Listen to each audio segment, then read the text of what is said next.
Assalamualaikum warahmatullahi wabarakatuh. Alhamdulillahirabbil alamin. Wassalatu wassalamu ala asyrafil anbiya'i wal mursalin wa ala alihi washabbihi ajmain. Qala Allah Ta'ala fi kitabil karim, a'udzubillahi minasyaitonir rajim. Bismillahirrahmanirrahim. Man kana yuridul izzata falillahil izzatu jami'a. Shadaqallahul adzim. Jamaah sekalian yang dirahmati oleh Allah, alhamdulillah, mari kita sama-sama memanjatkan puji syukur kepada Allah Subhanahu wa taala yang telah memberi kita kenikmatan sehat walafiat sehingga kita masih bisa beraktivitas, kita bisa menjalankan ibadah kepada Allah Subhanahu wa taala. Sampai hari ini kita bisa menikmati segarnya pagi, segarnya udara di pagi hari. Mudah-mudahan rangkaian kenikmatan ini senantiasa membimbing kita, menjadikan kita semakin dekat dengan Allah, semakin semangat dalam beribadah, bisa istiqomah sampai akhir hayat kita. Dan mudah-mudahan sekali lagi yang senantiasa kita minta adalah agar nanti kita bisa termasuk golongan orang-orang yang abror, orang-orang yang baik, orang-orang yang husnul khotimah. Amin Allahumma amin. Mudah-mudahan saudara-saudara sekalian yang sedang punya masalah diberikan jalan keluar oleh Allah. Yang sedang gelisah mudah-mudahan diberikan ketenangan, kebahagiaan. Dan kita semuanya diselamatkan. Dan bangsa kita, masyarakat kita mudah-mudahan diselamatkan dari wabah COVID-19 ini. Amin Allahumma amin. Salawat serta salam mari kita panjatkan, kita sampaikan kepada baginda Nabi Muhammad SAW. Mari kita sama-sama membaca sholawat kepada beliau dan para keluarganya dan para sahabatnya. Allahumma sholli ala Sayyidina Muhammadin wa ala alihi wa sahbihi ajma'in. Jamaah sekalian yang dirahmati oleh Allah, dalam kesempatan yang penuh berkah ini, di pagi hari yang penuh dengan keceriaan ini, sambil menikmati suaranya burung-burung, mari kita sama-sama merenung. Ternyata di antara kita semuanya tidak ada satupun yang ingin hidup hina. Semuanya kita pasti ingin mendapatkan kemuliaan. Semuanya kita pasti ingin menjadi orang yang terhormat. Ingin orang yang dihormati. Menjadi orang yang benar-benar memiliki posisi. Itu sudah tidak bisa dipungkiri. Itu kita semuanya seperti itu. Dari lantunan doa saja kita sudah bisa menyimpulkan doa-doa kita. Rabbana atina fid dunya hasanah wa fil akhirati hasanah wa qina adzabannar. Kita senantiasa minta kepada Allah agar di dunia ini dipenuhi kebaikan. Kita berposisi yang baik, kekayaan kita juga sukses, berlimpah, dan kemudian keluarga kita juga barokah. Kita hidup di masyarakat yang tenang, yang aman. Semuanya cita-cita itu ada dalam benak diri setiap orang. Tapi bagaimana agar kita benar-benar mendapatkan kemuliaan itu sesungguhnya? Jamaah sekalian yang dirahmati oleh Allah, coba kita amati orang-orang yang terkadang salah kaprah kalau ini dijadikan sebagai obsesi utama. Yang pertama, orang akan salah kaprah kalau hanya sebatas ingin mulia, dia harus menjadi orang yang kaya. Memang orang kaya itu hidupnya beda dengan orang yang miskin. Orang yang kaya dimanapun dia berada, terkadang omongan, ucapannya itu terkadang lebih banyak didengar daripada mereka yang miskin. Coba amati dalam sebuah pertemuan. Mereka yang kaya biasanya diberikan porsi untuk duduk di depan. Bahkan ketika datang pun disambut karena kaya. Tapi bagaimana dengan mereka miskin yang tidak punya penampilan? Penampilannya juga terkadang membuat orang tidak hormat padanya. Bahkan orang miskin terkadang banyak diremehkan, tidak dihiraukan. Subhanallah. Inilah kita itu, terkadang terbuai dengan penampilan. Tapi bagaimanapun, aji neraka saka busana. Orang itu yang pertama dilihat adalah penampilan. Itu yang terjadi. Maka dari itu, kekayaan inilah yang terkadang membuat salah persepsi orang kalau hanya sebatas kekayaan, kalau ingin mendapatkan kemuliaan. Kenapa? Banyak mereka-mereka yang kaya akhirnya jadi hancur kalau tidak dibarengi dengan kedekatan pada Allah Subhanahu wa taala. Kekayaannya tidak dipakai untuk sarana ketaatan kepada Allah Subhanahu wa taala. Kekayaannya tidak dipakai untuk wasilah, untuk kendaraan menggapai ridhonya Allah Subhanahu wa taala. Subhanallah. Ini tidak akan jadi mulia. Mungkin di dunia akan mulia, tapi di akhirat dia akan binasa. Atau tidak, belum sampai ke akhirat, dia sudah binasa terlebih dahulu, sudah dihancurkan oleh Allah. Na'udzubillah.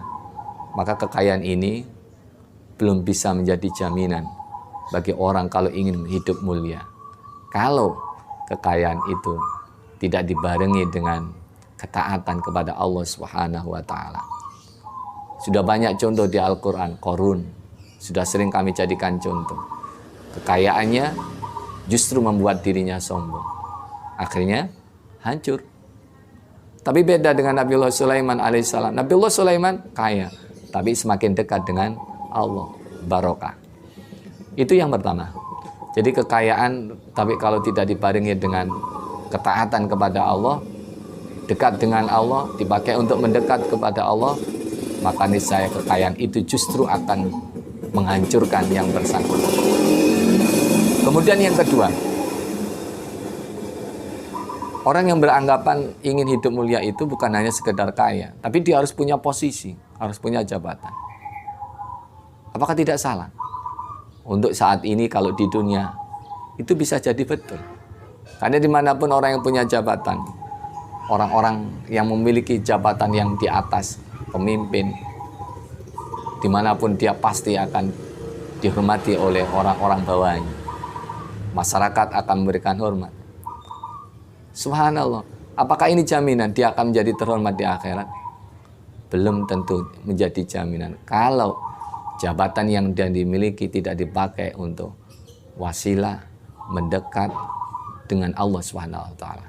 Wasilah mencari ridhonya Allah. Karena bagaimanapun pejabat, orang yang mendapat memiliki kekuasaan, sebenarnya apa yang dia putuskan itu akan sangat berpengaruh terhadap masyarakat yang dipimpinnya. Maka dari itu, kalau tidak hati-hati, maka justru amanah yang dia dapatkan justru akan membuat dirinya terjerumus pada azab Allah yang sangat pedih di akhirat kelak. Na'udzubillah. Tapi kalau ada orang yang memiliki jabatan, kemudian dengan jabatannya, dia justru semakin dekat dengan Allah, membimbing rakyatnya untuk semakin taat pada Allah, memakmurkan, menenteramkan rakyatnya, membahagiakan rakyatnya, insya Allah dia akan mendapatkan ridho terlebih dahulu dan mendapatkan surga terlebih dahulu. Subhanallah. Itu yang kedua.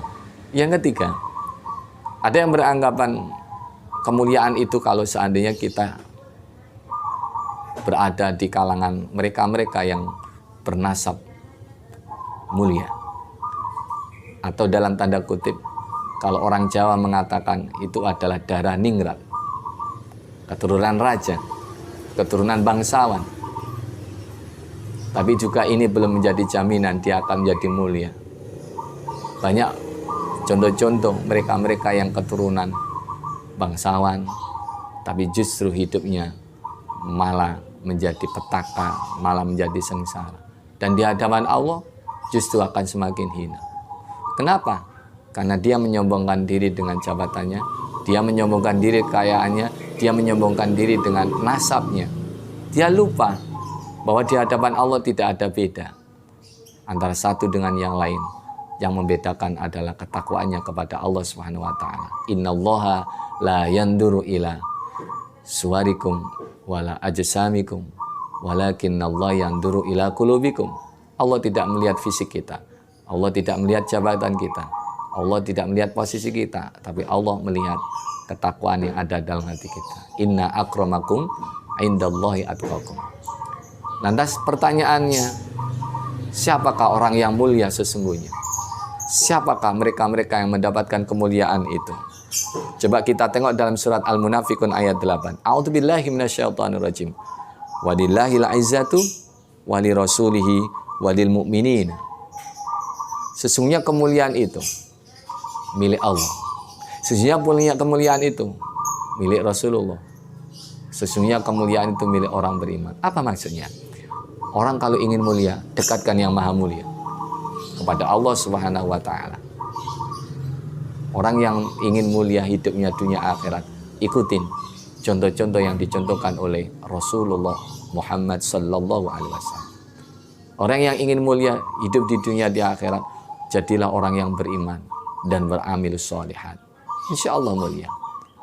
Benda mati pun kalau dijadikan untuk sarana kedekatan pada Allah, taat kepada Allah, benda mati pun orang akan sikapnya berbeda dengan mereka benda mati yang dipakai untuk tidak sarana ketaatan kepada Allah.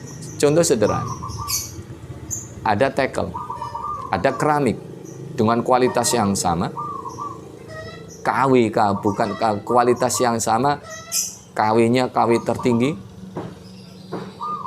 Kemudian keramik ini dipakai, yang satunya dipakai untuk lantai masjid, yang satunya dipakai untuk lantai toilet. Bagaimana sikap kita dengan dua keramik itu? Mungkin kalau seandainya keramik yang ditaruh di toilet dijadikan lantai toilet, kita tidak akan canggung.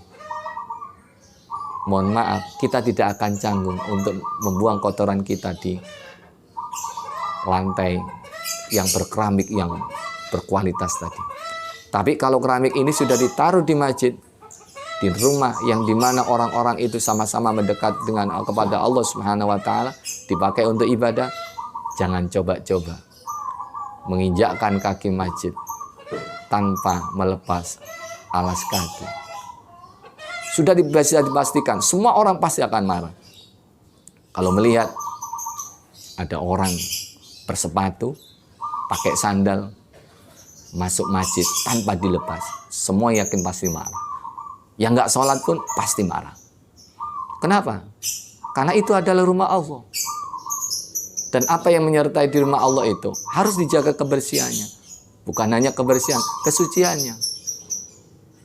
Maka dari itu, ini menandakan benda mati pun kalau dipakai untuk mendekat kepada Allah Subhanahu wa ta'ala, niscaya dia juga akan ikut mendapatkan kemuliaan dari Allah Subhanahu wa ta'ala.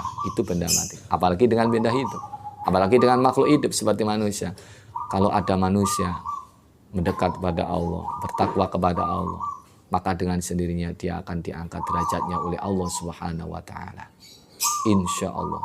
Maka dari itu, apa yang kita miliki, apapun, kekayaan, jabatan, nasab atau keturunan, jadikanlah itu semuanya sebagai kendaraan untuk sama-sama mendekat kepada Allah Subhanahu wa ta'ala, sehingga kita akan mendapatkan kemuliaan dunia juga kemuliaan akhirat. Mudah-mudahan kita senantiasa diberkahi oleh Allah, diberikan kecukupan rezeki, kemudahan hidup, keberkahan dalam keluarga dan rumah tangga kita.